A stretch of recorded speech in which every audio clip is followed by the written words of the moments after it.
तो दोस्तों, कहानी की शुरुआत एक यंग लड़की मेलिसा से हुई, जो शहर की परेशानियों से दूर अपने ड्रीम को पूरा करने के लिए जंगल में एक फॉरेस्ट रेंजर की नई नौकरी करने जा रही थी। आज उसका पहला दिन था, इसलिए वो अपने लुकआउट टावर की तरफ जा रही थी। रास्ते में उसका बॉयफ्रेंड उसे लगातार मैसेज भेज रहा था।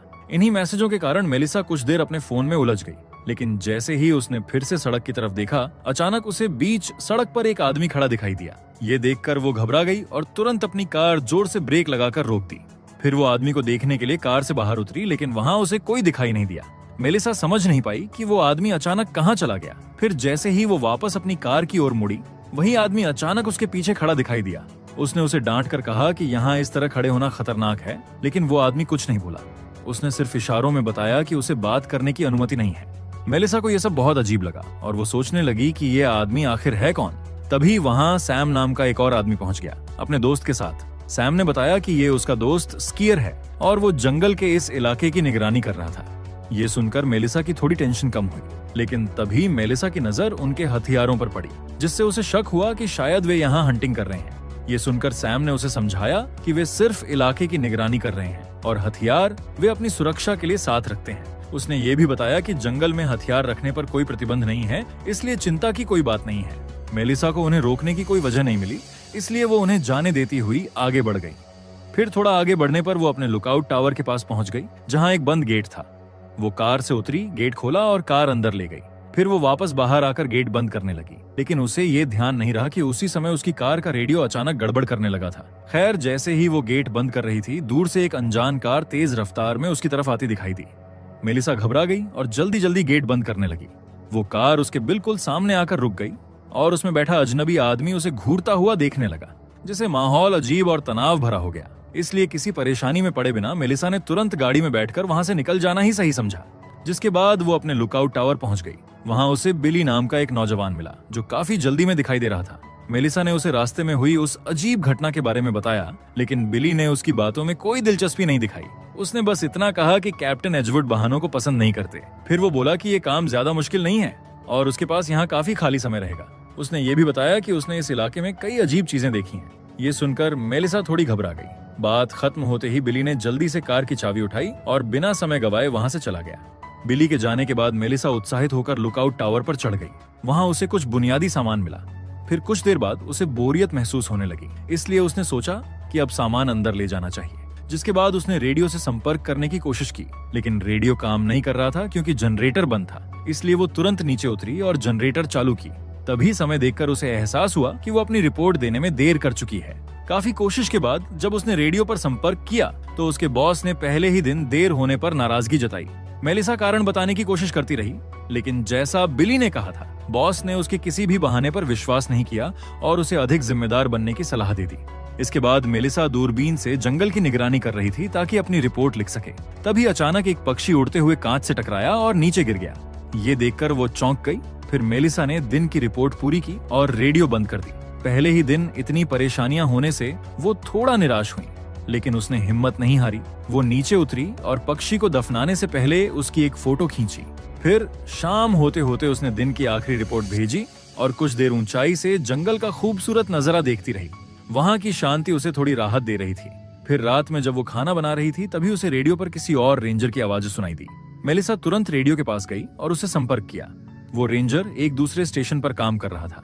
उसने बताया कि वो काफी समय से वहां तैनात है और बिली के साथ भी 1 महीने तक बात करता रहा है। मेलिसा ने सोचा कि उसे अब तक घर चले जाना चाहिए था, पर रेंजर ने बताया कि उसने 3 लगातार शिफ्ट ले ली हैं और अब 2 महीने और यहीं रहेगा, क्योंकि उसे ये काम बहुत पसंद है।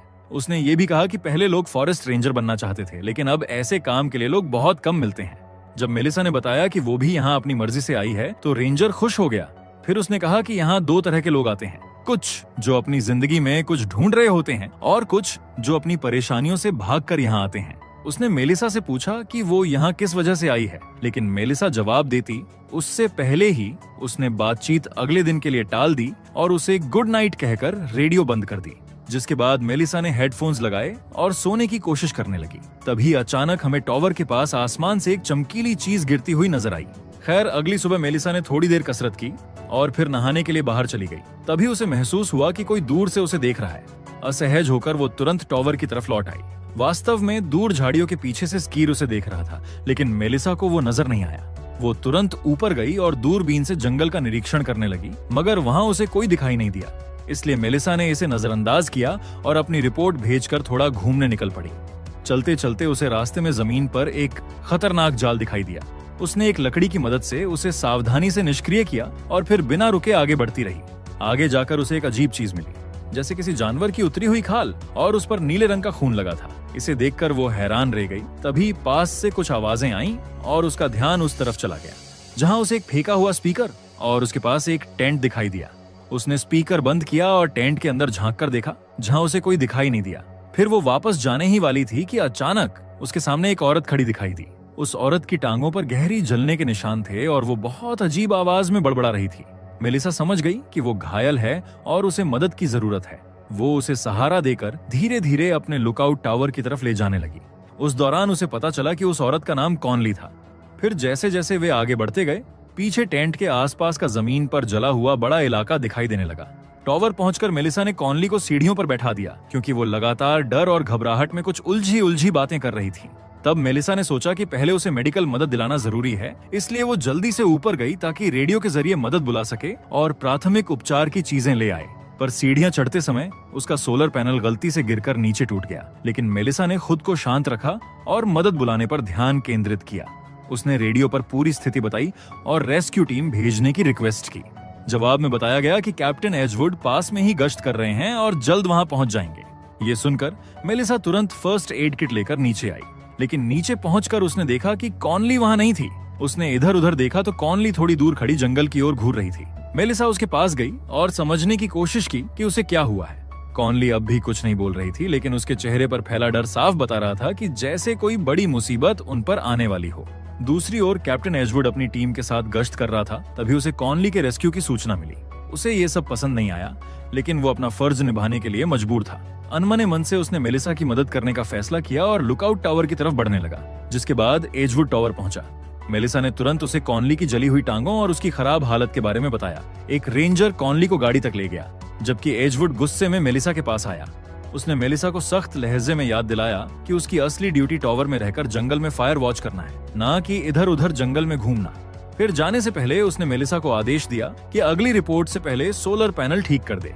इन सब घटनाओं की वजह से मेलिसा मानसिक रूप से काफी थक गई थी। वो कुछ देर आराम करने के लिए लेट गई और कब उसे नींद आ गई उसे खुद भी पता नहीं चला। जब उसकी आंख खुली तो उसे एहसास हुआ कि वो फिर से रिपोर्ट भेजने में देर कर चुकी थी।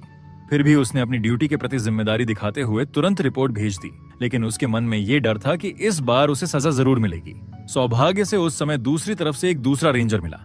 उसने मेलिसा को चिंतित न होने के लिए कहा और उसे भरोसा दिलाया कि सब ठीक रहेगा। जिसके बाद मेलिसा नीचे गई और जनरेटर फिर से चालू की। वापस ऊपर आने पर उसे जमीन पर एक बैग पड़ा दिखाई दिया। जिज्ञासा के कारण उसने बैग उठाया और खोल कर देखा। उसके अंदर अलग अलग तरह के कई पत्थर थे। फिर रात में उसने एक मैगजीन में उन पत्थरों के बारे में जानकारी देखने की कोशिश की और कॉनली की कही बातों के बारे में भी सोचती रही। तभी रॉय की कॉल आई। उसे पूरी घटना की खबर मिल चुकी थी। उसने मेलिसा को हिम्मत दी और कहा कि अगर वो समय पर मदद नहीं करती तो शायद कॉनली बच नहीं पाती। रॉय की बातों से मेलिसा को थोड़ी राहत मिली और उसे लगा कि कम से कम उसने अपना काम सही रूप से पूरा किया है। इसी बीच दूर आसमान में एक बड़ा तूफान बनता दिख रहा था। दूसरी तरफ स्कीर भी जंगल में इधर उधर घूमता नजर आया। वो जमीन पर कुछ खोज रहा था और तभी उसे एक चमकीला पत्थर मिला, बिल्कुल वैसा ही जैसा मेलिसा को बैग में मिला था। और वही मेलिसा ने अभी अभी रॉय से बात खत्म की ही थी कि अचानक लाइट चली गई। उसने सोचा कि इतनी थकान के बाद आज जल्दी सो जाना ही ठीक रहेगा। फिर उसने हेडफोन्स लगाए, लेकिन तभी उसका फोन बंद हो गया। उसी समय बिना छुए रेडियो अपने आप चालू हो गया। मेलिसा को ये बहुत अजीब लगा और वो सावधानी से रेडियो के पास गई। उसने माइक्रोफोन उठाकर पूछा कि कोई लाइन पर है या नहीं, लेकिन कोई जवाब नहीं मिला। जैसे ही वो पीछे हटने लगी, अचानक फ्रीक्वेंसी अपने आप बदलने लगी और रेडियो से एक बेहद डरावनी आवाज गूंजने लगी। ये सुनकर मेलिसा डरी सहमी रह गई। फिर अगली सुबह वो पहले जैसा उत्साह महसूस नहीं कर रही थी, लेकिन फिर भी उसने अपनी जिम्मेदारी निभाना जारी रखा।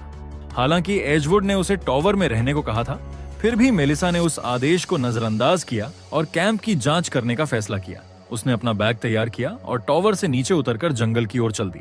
जब वो उस जले हुए कैंप तक पहुंची तो उसने वहां की तस्वीरें खींचनी शुरू कर दी। तभी वहां एक कैंपर आ गया और उससे बात करने लगा। वो जानना चाहता था कि यहाँ आखिर क्या हुआ होगा। मेलिसा के पास कोई पक्का जवाब नहीं था। वो सिर्फ इतना कह सकी कि शायद किसी जानवर का हमला हुआ होगा कैंपर ने पूछा कि क्या उसे चिंता करनी चाहिए क्योंकि उसका कैंप यहीं पास में था। मेलिसा ने मन ही मन समझ लिया कि ये किसी बेयर का काम बिल्कुल नहीं था, ये कुछ और था और ज्यादा खतरनाक। लेकिन मेलिसा का बात करने का मन नहीं था, इसलिए वो चुप होकर अपने काम में लग गई। कैंपर ने उसकी चुप्पी को समझ लिया और अपने कैंप की ओर लौट गया। जाने से पहले उसने सावधानी बरतने की सलाह दी। उसकी ये बात सुनकर मेलिसा थोड़ा सतर्क हो गई और एहतियात के तौर पर उसकी भी एक फोटो खींच ली। फिर उस रात मेलिसा टॉवर की बालकनी पर बैठकर दूर घने जंगल की ओर देखती रही। उसे नींद नहीं आ रही थी, इसलिए उसने समय बिताने के लिए रॉय से रेडियो पर बात करना शुरू किया। रॉय ने फिर से ये समझने की कोशिश की कि मेलिसा अपनी जिंदगी में किस चीज से भाग रही थी। उसे महसूस हुआ कि वो बहुत निजी बात पूछ रहा है, लेकिन उसने बताया कि उसकी पत्नी मनोचिकित्सक थी, इसलिए उसे इंसानों की भावनाएं समझने का थोड़ा अनुभव हो गया था। बात करते करते मेलिसा को पता चला कि रॉय की पत्नी का हाल ही में निधन हो गया था। ये सुनकर मेलिसा दुखी हो गई, लेकिन रॉय ने कहा कि जब वो इस टॉवर से पेड़ों और पहाड़ों को देखता था तो उसे अपनी पत्नी की सिर्फ अच्छी यादें ही याद आती थीं। रॉय की बातें सुनकर मेलिसा को उससे अपनापन महसूस होने लगा, इसलिए उसने अपने दिल की बात बतानी शुरू की। उसने बताया कि वो यहाँ इसलिए आई थी ताकि अपनी जिंदगी में कुछ नया अर्थ ढूंढ सके। वो अपनी पुरानी जिंदगी में बिल्कुल खुश नहीं थी और उसे लगा था कि इस जगह पर रहकर वो खुद को ठीक कर पाएगी। उसे ये भी एहसास था कि वो अपनी परेशानियों से भाग रही थी, लेकिन रॉय ने उसे हिम्मत दी कि वो अपने डर का सामना करे और अपने लिए वही काम करे जिससे उसे सच्ची खुशी मिल सके। फिर अगले दिन की सुबह मेलिसा ने रोज की तरह अपनी ड्यूटी पूरी की और फिर जल्दी से जंगल की ओर निकल पड़ी। वही रहस्यमयी आदमी जिसे उसने पहले देखा था, वो भी उसी जंगल में घूमता नजर आया। खैर, जंगल में आगे बढ़ते हुए मेलिसा को अचानक एक डरावनी आवाज सुनाई देने लगी। वो आवाज लगातार तेज होती गई, जिसके कारण मेलिसा डर कर भागने लगी। लेकिन भागते समय उसका पैर एक छिपे हुए जाल में फंस गया। वो खुद को छुड़ाने की कोशिश करती रही, पर पैर में तेज दर्द होने लगा और उसका डर और बढ़ गया, क्योंकि वही भयानक आवाज फिर से आसपास गूंजने लगी थी। तभी वही रहस्यमयी आदमी वहां आ पहुंचा और उसने मेलिसा को जाल से निकलने में मदद की। हालांकि उसने उसे बाहर निकाल दिया, लेकिन मेलिसा अब भी उस पर भरोसा नहीं कर पा रही थी। दर्द के कारण वो मुश्किल से खड़ी हो पाई और सोचने लगी कि शायद वो अब चल नहीं सकेगी। ये समझकर आदमी ने तुरंत उसे टॉवर तक छोड़ने की बात कही, लेकिन ये सुनकर मेलिसा चौंक गई, क्योंकि उसने उसे कभी अपने लुकआउट टॉवर के बारे में बताया ही नहीं था। आदमी ने दावा किया कि मेलिसा ने ही पहले बताया था, लेकिन मेलिसा को अब उसकी हर बात अजीब लगने लगी। ये सोचकर वो धीरे धीरे पीछे हटने लगी और उसने साफ कर दिया कि अब उसे किसी मदद की जरूरत नहीं है। वो उसका भरोसा जीतने की लाख कोशिश कर रहा था, लेकिन मेलिसा सतर्क रहती हुई उससे दूर जाने लगी। अचानक वो आदमी गुस्से में आ गया और जोर देकर कहा कि उसे हर हालत में मेलिसा को वापस ले जाना होगा। ये सुनते ही मेलिसा डर गई, लेकिन उसने तुरंत हिम्मत जुटाई और अपना बेयर स्प्रे निकालकर उसकी ओर तान दी। आदमी ने उसका ये कदम गलत बताया और गुस्से में कहा कि मेलिसा के पास ऐसी चीज है जो उसी की है। उसने चेतावनी दी कि वो चीज लेकर ही रहेगा, चाहे मेलिसा उसकी बात माने या ना माने। जैसे ही वो आदमी आगे बढ़ा, मेलिसा ने तुरंत उस पर बेयर स्प्रे मारा, लेकिन उसका कोई असर नहीं हुआ। इससे वो आदमी और भी ज्यादा गुस्से में आ गया। उसने स्प्रे उसके हाथ से छीन लिया और जोर देकर उसे अपने साथ चलने को कहा।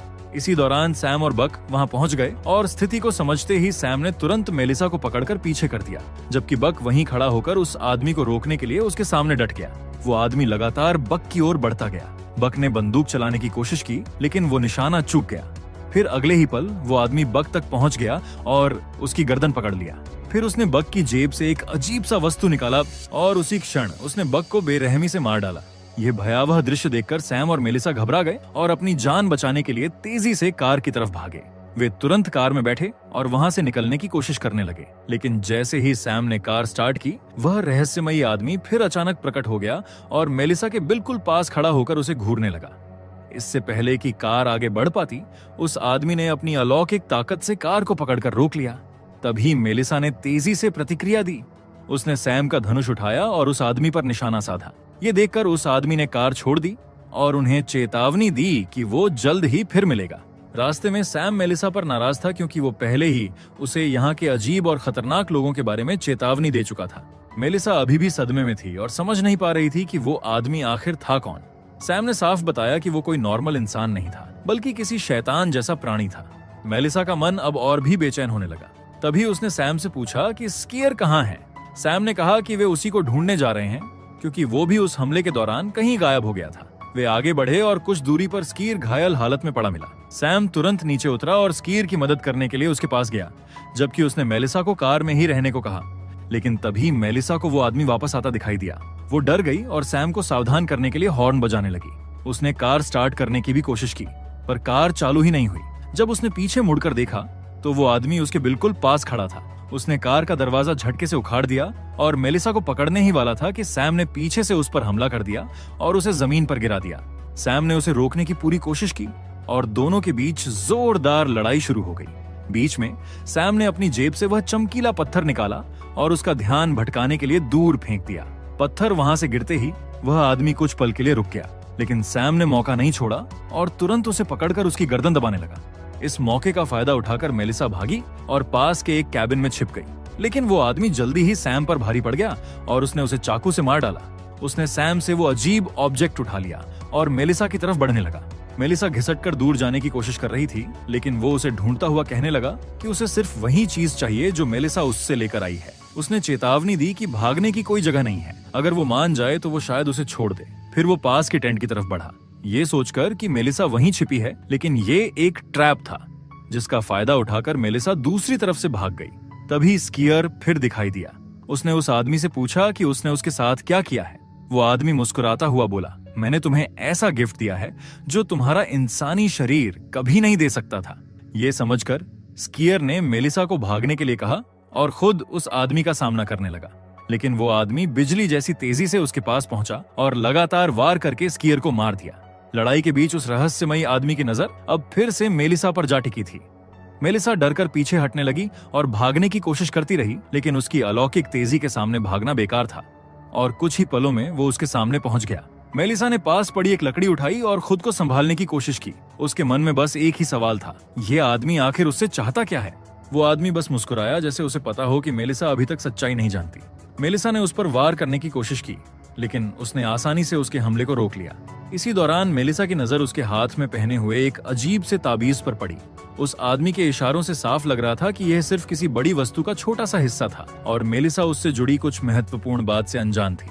फिर उसने मेलिसा के बाल पकड़कर उसे घसीटना शुरू किया, लेकिन मेलिसा ने जमीन से एक पत्थर उठाया और उसकी कलाई पर जोर से मारा, जिससे ताबीज खराब हो गया। ये देखकर वो आदमी गुस्से से पागल हो गया और मेलिसा पर हमला करने पीछे मुड़ा, लेकिन तभी मेलिसा ने उसी पत्थर से उसके सिर पर जोर से वार किया और कुछ ही सेकंड में उसके सिर से नीला खून बहने लगा। फिर मौका मिलते ही मेलिसा वहां से भागी। वो आदमी अपने सिर से निकलते नीले खून को देखकर और ज्यादा क्रोधित हो गया। वो आदमी मेलिसा का पीछा करता करता रहा, लेकिन उसका शरीर कमजोर पड़ता जा रहा था। फिर मेलिसा दौड़ती हुई अपने लुकआउट टावर पहुंच गई। वो जल्दी से ऊपर चढ़ी, उस अननोन स्टोन्स को छुपाया और अपनी सुरक्षा के लिए एक एक्स उठा लिया। इसी समय टावर में एक अजनबी दिखाई दिया। ये देखकर वो और डर गई और सतर्क होकर पीछे हट गई। फिर उसे पता चला कि वो अजनबी और कोई नहीं बल्कि वही रॉय था जिससे वो हर रात रेडियो पर बात किया करती थी। लेकिन तुरंत ही वो रहस्यमयी आदमी ऊपर आ गया और रॉय को जोर से धक्का देकर टावर से नीचे फेंक दिया। अब वो आदमी टावर में घुसकर उन पत्थरों को ढूंढने लगा। मेलिसा डरते हुए नीचे गिरे रॉय को देख रही थी। हिम्मत जुटाकर मेलिसा ने फैसला किया कि वो मुकाबला करेगी। उसने बाकी बचे स्टोन्स उठाए और टावर से नीचे फेंक दिए। वो आदमी उन स्टोन्स के पीछे दौड़ पड़ा। मेलिसा भी एक्स लेकर नीचे उतरी और रॉय के पास गई। रॉय अभी जिंदा था, लेकिन बहुत गंभीर रूप से घायल था। उधर वो आदमी घबराकर स्टोन्स ढूंढने लगा, लेकिन उसे एहसास हुआ कि ये तो नॉर्मल पत्थर है। वो गुस्से में मेलिसा की तरफ बढ़ा और जैसे ही वो हमला करने गया, मेलिसा ने एक्स उसके कंधे पर मार दिया, जिसके कारण वो दर्द से जमीन पर गिर पड़ा और मेलिसा थक कर वहीं बैठ गई। उसी समय हमें पता चलता है कि ये क्रीचर अपनी चेतना किसी भी शरीर में डाल सकता है। तब अचानक रॉय का शरीर अजीब तरह से कांपने और हिलने लगा, मानो वो प्राणी उसे अपने वश में करने की कोशिश कर रहा हो। रॉय को हिलते डुलते देखकर मेलिसा डरकर कार की तरफ भागी। उसने हेल्प के लिए रेडियो उठाया तो क्रिएचर ने खुद रेडियो पर बोलना शुरू कर दिया। फिर वो रॉय का शरीर घसीटता हुआ मेलिसा की तरफ आने लगा, लेकिन रॉय के गंभीर घावों के कारण वो उसका शरीर छोड़ने पर मजबूर हो गया और कुछ ही सेकंड में रॉय अपनी सामान्य अवस्था में लौट आया और जमीन पर गिरकर सांसें लेने लगा। थोड़ी देर में एजवुड और बिली भी वहां पहुंच गए। एजवुड ने मेलिसा की डरी हुई हालत देखकर उससे ज्यादा सवाल नहीं किए। उसने तुरंत उसे कार में बैठाया और वहां से ले जाने की तैयारी की। बिली को वहीं छोड़ दिया गया ताकि वो वहां पड़े लाशों और आसपास की स्थिति की जांच कर सके। तब बिली को वहां ब्लैक स्लिम दिखाई दिया और उसने बिना सोचे समझे उसे छू लिया। एजवुड ने मेलिसा से कहा कि वो कार में रहे, जबकि वो टावर से अपना सामान ले आएगा। उसने बिली से कहा कि अब वही मेलिसा की पोस्ट संभालेगा, क्योंकि नए रेंजर्स मिलना मुश्किल है। फिर मेलिसा को लेकर एजवुड चला गया और उधर बिली ने सप्लाई बकेट में स्टोन ढूंढ लिया। अंत में हमें पता चलता है कि वो क्रीचर अब बिली के शरीर में घुस चुका है और इसी के साथ ये कहानी यही खत्म होती है। अगर आपको एक्सप्लेनेशन अच्छा लगा हो तो वीडियो को लाइक और कमेंट जरूर करें। ऐसी ही और मजेदार और अनोखी कहानियों के लिए चैनल को सब्सक्राइब करना ना भूलें।